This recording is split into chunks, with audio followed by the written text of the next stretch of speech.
It started with a video. Shocking, brutal, and in my eyes, an obscenity.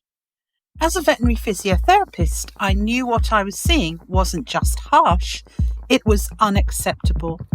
So I recorded my reaction, and like so many in the equestrian world, I waited to see what would happen next. The public outcry was fierce. The governing body had to respond. But was it enough? Now, in this podcast series, I break down the scandal, the reactions, and the resolutions that followed, tracing the journey from Olympic glory to the moment everything unravelled. This is Charlotte Dujardin, the scandal, the backlash, the consequences. I'm Caroline Lindsay, horsesaddlerider.com. In this episode, I review the reaction from the FEI and their plans to enhance sport horse welfare. I also review a couple of the stories in the national press as they pick up and run with the story and clarify some of the details. This time we have Metro, that free newspaper that you get on the tube in London to entertain you as you travel. Trainer who saw Charlotte Dujardin whip horse says Team GB star has many enemies. The Team GB star, who is not the Team GB star anymore. Speaking about Alicia Dickinson again, and in this report, she suggests that Charlotte Dujardin has many enemies. So we know the background here. She's denied leaking the shocking footage and says that this week's media revelations have been difficult to process. Yes, been difficult for many of us to process. She makes clear that she's not the whistleblower, that she did not film the footage, and that our business relationship ended after the lesson shown in a video. She's understood to be linked to a Dutch dressage stable and claims she was thrown under the bus by Dujardin after the video from 4 years ago, they're saying it's 4 years again, came to light. Here she's suggesting that there is an underlying story to be told or heard, and that it could have been anyone who leaked the video, but that she got the backlash. Charlotte destroyed her chances of becoming the UK's most successful ever female athlete. Dutch lawyer filed a complaint of animal cruelty early this week, but has refused to reveal who sent him the footage. He's protecting his client, and that she told me this had to be done as she wants to save dressage.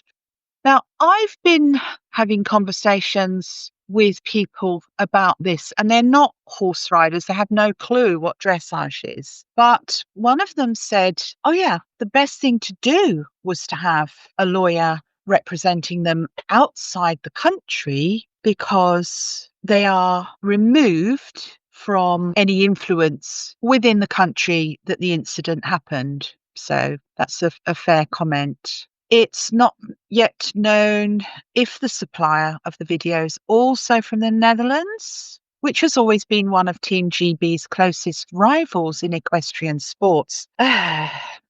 Okay. Team NL, which narrowly lost to Team GB in the 2021 Tokyo Olympics, condemned Dujardin's actions, but deny any involvement in sharing the clip. Okay. A spokesman for the Dutch team said, "This has no place in our equestrian sports, where the welfare of the horse comes first." Indeed. We are aware that the video was released by a Dutch lawyer, but would like to emphasise that the origin and the release has got no relation whatsoever to the Dutch Olympic team. We only just saw the video after it was published. Well, yeah. And because of social media, these stories can fly throughout the internet, adding a few conspiracy theories along the way, because many people use social media not to be informed, but to be entertained. We've already had the British dressage chief quote in the earlier article, although I think he says a little more here. Let me be clear, the actions we have witnessed in that video are completely unacceptable. We've all been shocked and appalled by this indefensible conduct. He added, I do find claims that this was done to save dressage somewhat disingenuous. given that it was timed to cause maximum damage to our sport. Well, I don't think it's the place of any organisation to restate conspiracy theories. It's up to them to speak for their members, protect their membership, and uphold their rules, not to continue conspiracy theories. Dujardin, who was given a 6-month provisional ban, I just want to say here that I've had a quick look at the disciplinary outcomes, and minor rule breaking comes with a 3-month suspension, but here a 6-month suspension has been applied. So there is some acknowledgement that this was not a minor rule break. And she saw her lottery funding suspended and was dumped by at least 3 sponsors, said she is deeply ashamed of what she is. And they go on to restate her public statement about the incident. And finally, I want to go through this article from a sports website to see what the wider opinion is. So a highly emotive image there. Equestrian Federation spells out horse welfare reforms in wake of horse whipping video. So this is interesting because this is now going to tell us what change there may be. And the picture is of an Olympic eventing team horse looking through a holding pen at the Arc at John F. Kennedy International Airport in New York on Wednesday before the Games, before they travelled. The organisation that oversees equestrian competition at the Olympics spelled out a series of reforms for horse welfare on the eve of the Paris Games and in the wake of an abuse case involving one of the sport's best riders. So they've applied some emergency measures to mitigate the situation. Executives from the FEI held a roundtable discussion on Thursday in which they outlined a comprehensive plan already in place to improve horse safety. It took on greater focus after 3-time Olympic gold medalist Charlotte Dujardin withdrew this week after that video. It's an additional, I would say, justification for me that we are doing the right thing by creating this plan, the president said. I think it clearly illustrates that we have now created, and the philosophy of be a guardian is really what we need. And to be fair, it's not entirely the Federation's fault that one of their members has behaved so badly. So the launching of the Be a Guardian initiative called on members of the equestrian riding and training community to embrace their roles caring for horses. It also came with the development of the Equine Welfare Strategy Action Plan, highlighting 6 priority areas and 30 recommendations on improvements. Okay, so they've already known that something needs to be done or that there are issues that need to be dealt with. And yeah, why did they wait to this Olympics before implementing these plans? Asked why now and why they had not been introduced before, the FEI secretary said this provides a more holistic approach about taking care of horses. We didn't invent the rules now that are applied today. These have been ongoing throughout the years, yes, and what we're doing now is to strengthen them even more so. Yeah, I mean, they weren't expecting a decorated elite rider to behave in this way. So why should they be heavy-handed before the event? There's always room for improvement, and there's a lot to be improved, of course. De Vos said he was saddened and surprised by the video, which is part of an official complaint filed against Dujardin and was published by multiple media outlets Wednesday. And then they quote Charlotte's statement. And one thing that's been much discussed in the last few days is training methods. Obviously, and one of the action points we have is on ethical training methods. And we will be looking to how horses are trained, what form they are trained, what they are ridden in, and what is ethical. Fantastic. Fantastic. So this suggests that they could be reviewing the tack that is permitted, such as the double bridle, which is one big difference between the eventing horses doing dressage and the pure dressage horses, is that the eventers are permitted to use single reins and snaffle bits, although they can use a double bridle, but that's one major difference between the two. So if they do it, why can't the pure dressage competitors do that? Or at least have a choice? DeVos said, where do we draw the lines with what we can do and cannot do with horses? That's one of the key items. Now, I think another key item is the use of the voice, that if the competitors can use the voice to encourage the horse instead of artificial aids, what is wrong with that? We'll see more ethical riders and trainers coming through if the voice can be used. Why shouldn't it be? This is 2024. We know a lot more about horses and training them than they did hundreds of years ago or 100 years ago when these rules were created. One of the immediate changes is the addition of an equine welfare coordinator on site at the Olympics for the first time. Yes, and in the eventing dressage, we saw a horse with blood on the tongue being eliminated from the competition without negotiation. The FEI's veterinary director, Goran Ackerstrom, said the other areas of focus include recognizing physical and emotional stress and what horses do for the other 23 hours a day they are not training or competing. So this is encouraging now. I think what we're getting is people who did not feel empowered to bring this topic of training and management, they are now being given a safe space to speak. We have been almost completely focusing on the competition, but the horses' lives mostly outside competition. Good, because that is a big issue. Horses should not live in stables and have their exercise solely with a rider on their back.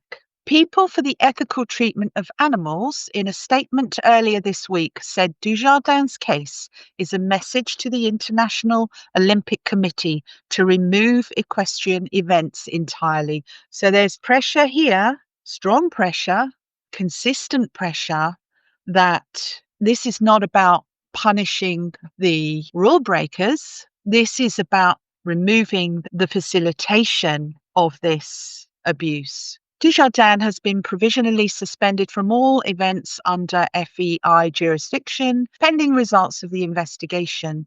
The FEI said Dujardin confirmed she is the person shown in the video and that she requested her own provisional suspension.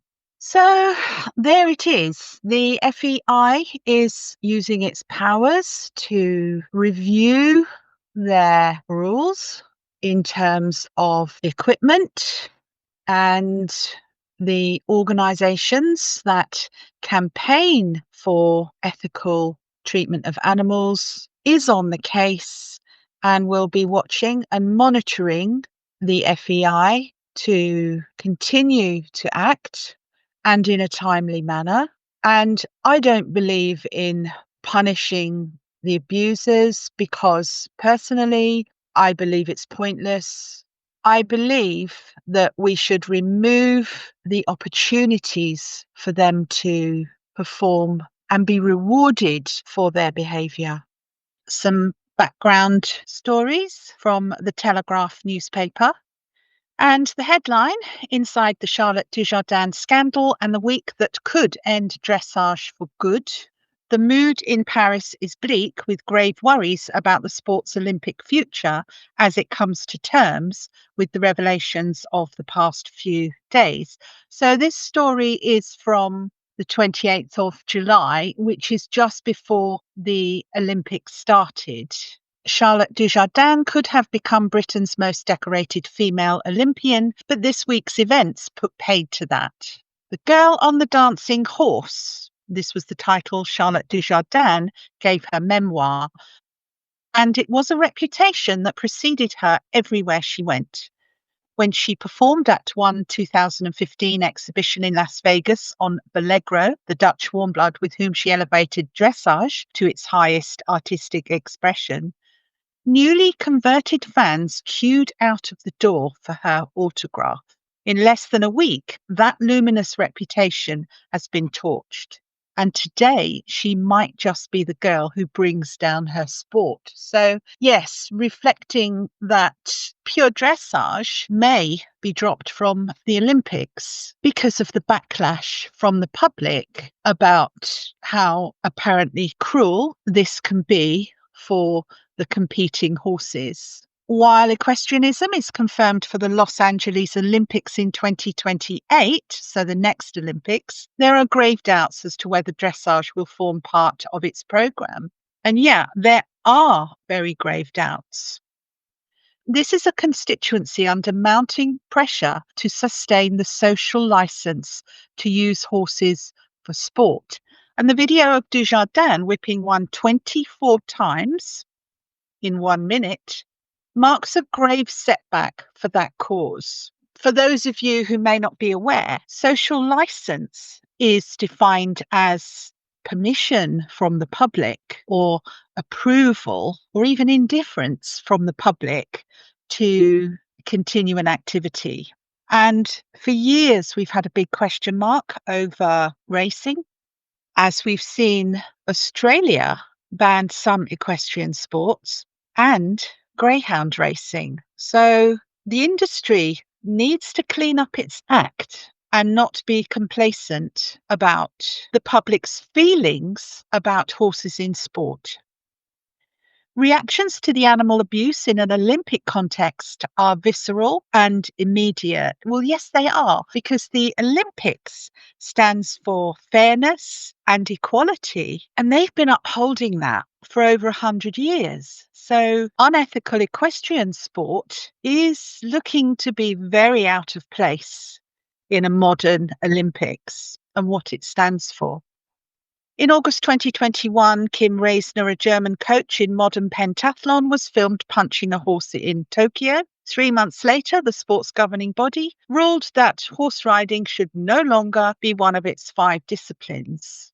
So here it is interesting to note that the International Olympic Committee are above the FEI, and what they say goes and is final and non-negotiable.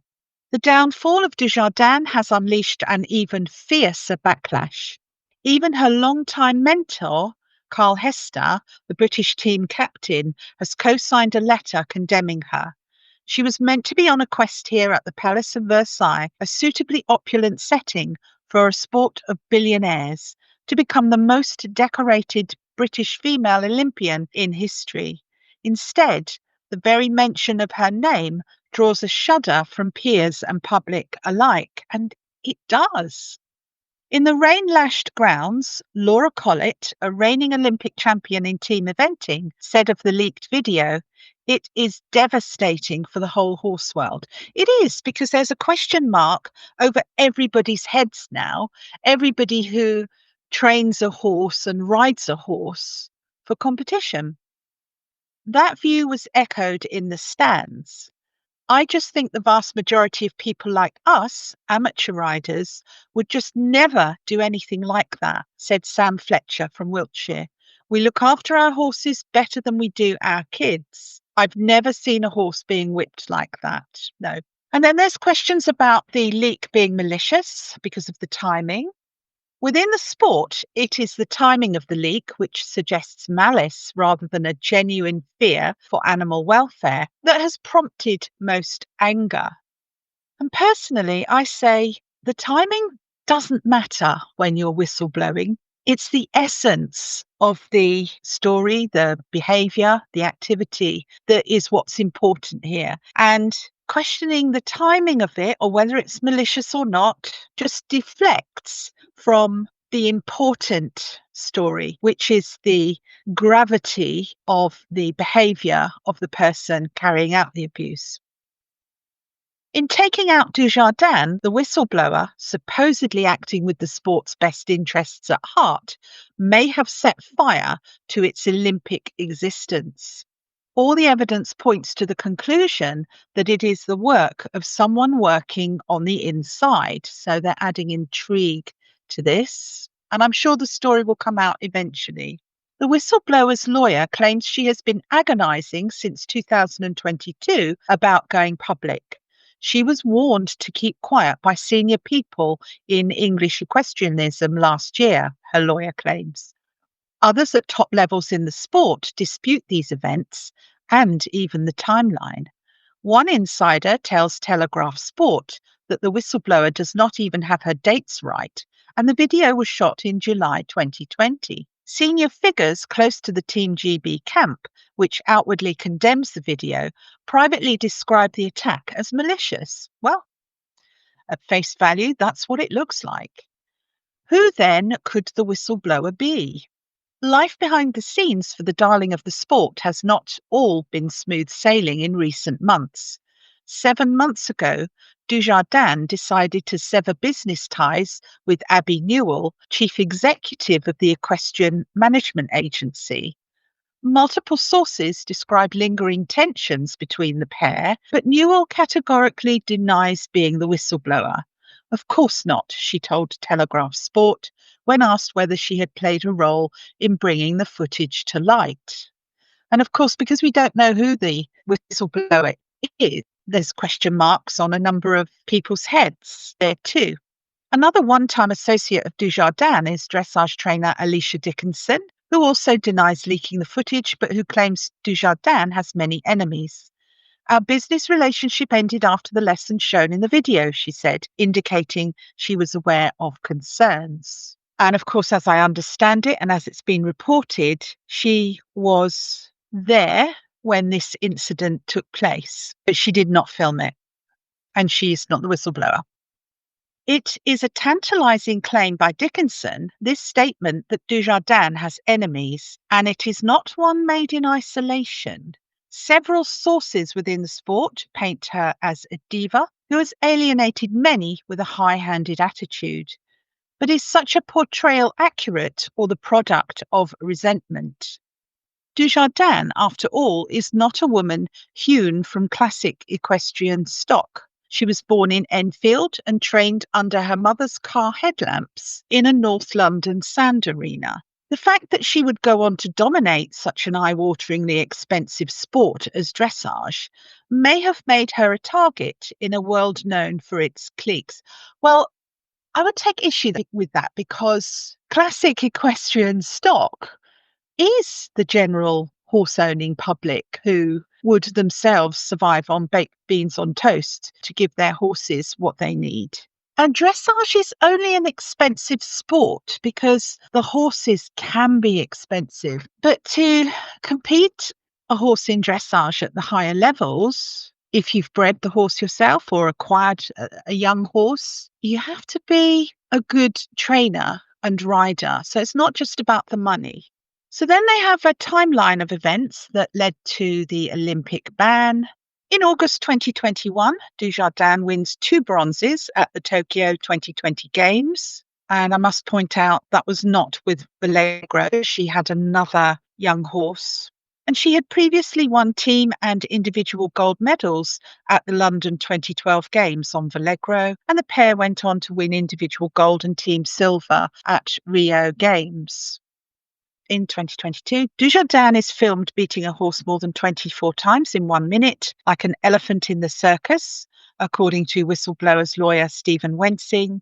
Explaining the circumstances of the allegation, he adds that his client was a sponsor of a 19-year-old woman who had been having a lesson, with Dujardin in Gloucestershire. Dujardin said to the student, "Your horse must lift up the legs more in the canter," the lawyer claims.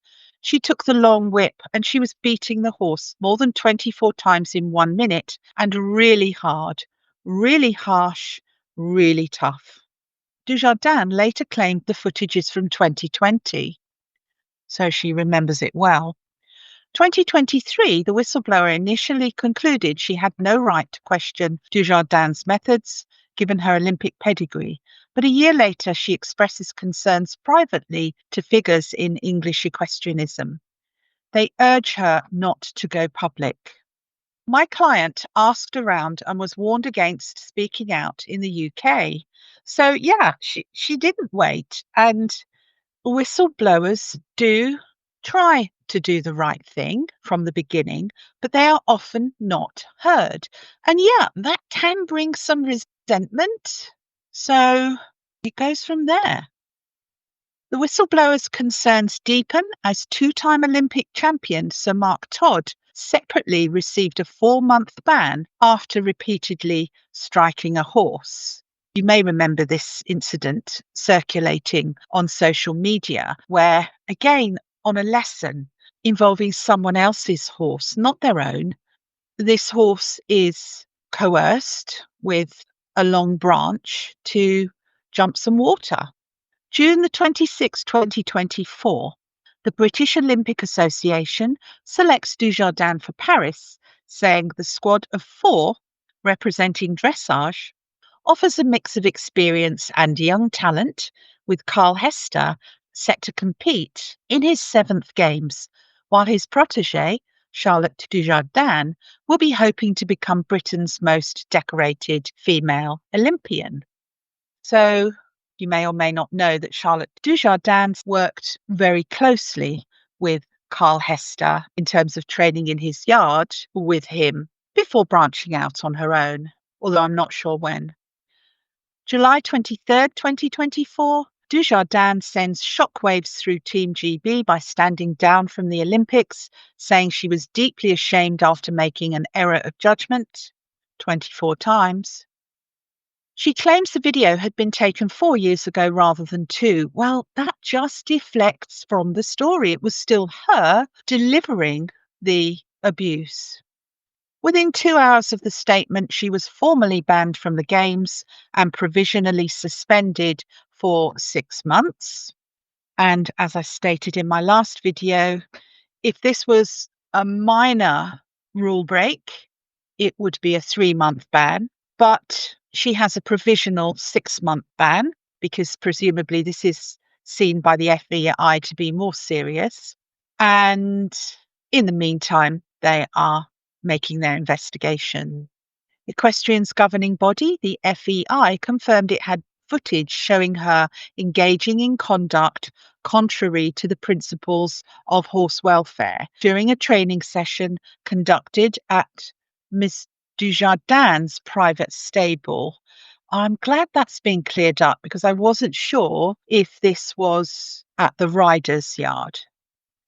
Travelling reserve Becky Moody will take Dujardin's place with Jager Bomb.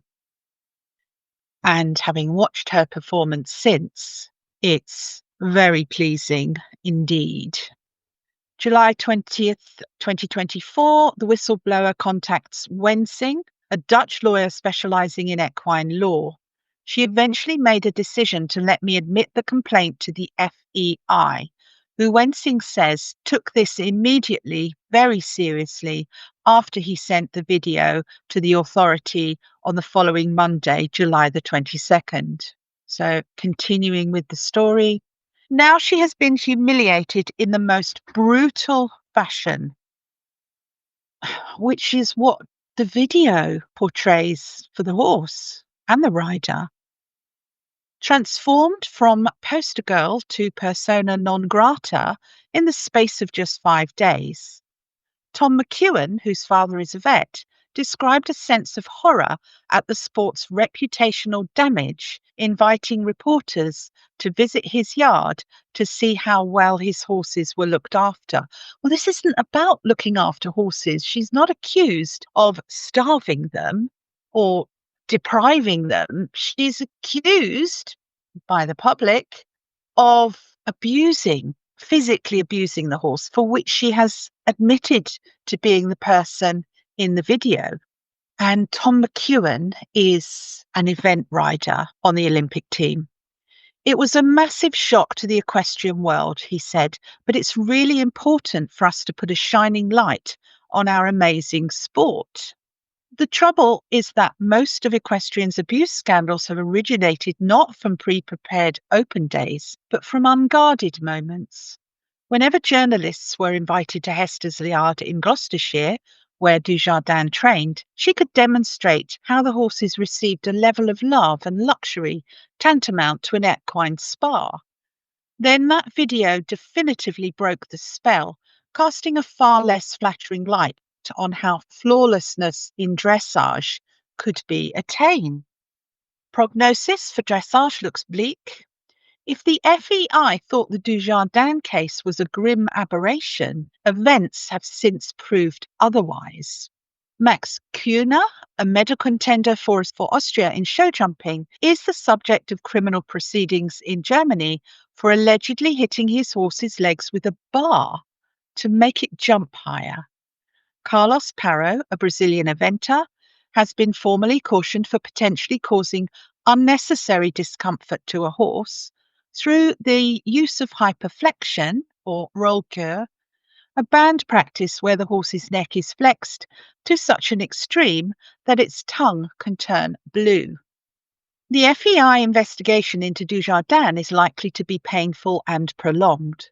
The 4-year gap between the incident happening and going public at least rules out the possibility of the RSPCA launching any criminal action against Dujardin.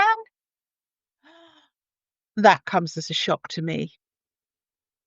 The Animal Welfare Act 2006 has a time limit stipulation that a magistrate's court can only try information relating to an offence before the end of the period of 3 years, beginning with the date of the commission of the offence.